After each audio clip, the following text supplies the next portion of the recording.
बुजुर्ग दरिया के किनारे पर जा रहे थे। एक जगह देखा कि दरिया की सतह से एक कछुआ निकला और पानी के किनारे पर आ गया। उसी किनारे से एक बड़े ही जहरीले बिच्छू ने दरिया के अंदर छलांग लगाई और कछुए की पीठ पर सवार हो गया। कछुए ने तैरना शुरू कर दिया। वह बुजुर्ग बड़े हैरान हुए। उन्होंने उस कछुए का पीछा करने की ठान ली, इसलिए दरिया में तैरकर उस कछुए का पीछा किया। वह कछुआ दरिया के दूसरे किनारे पर जाकर रुक गया और बिच्छू उसकी पीठ से छलांग लगाकर दूसरे किनारे पर चढ़ गया और आगे चलना शुरू कर दिया। वह बुजुर्ग भी उसके पीछे चलते रहे। आगे जाकर देखा कि जिस तरफ बिच्छू जा रहा था उसके रास्ते में एक भगवान का भक्त ध्यान साधना में आंखें बंद कर भगवान की भक्ति कर रहा था। उस बुजुर्ग ने सोचा कि अगर यह बिच्छू उस भक्त को काटना चाहेगा तो मैं करीब पहुंचने से पहले ही उसे अपनी लाठी से मार डालूंगा।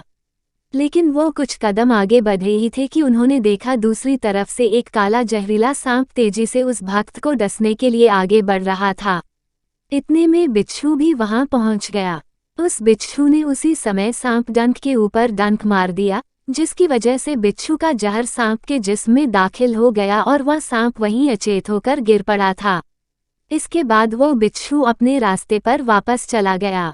थोड़ी देर बाद जब वह भक्त उठा तब उस बुजुर्ग ने उसे बताया कि भगवान ने उसकी रक्षा के लिए कैसे उस कछुए को दरिया के किनारे लाया, फिर कैसे उस बिच्छू को कछुए की पीठ पर बैठाकर सांप से तेरी रक्षा के लिए भेजा। वह भक्त उस अचेत पड़े सांप को देखकर हैरान रह गया।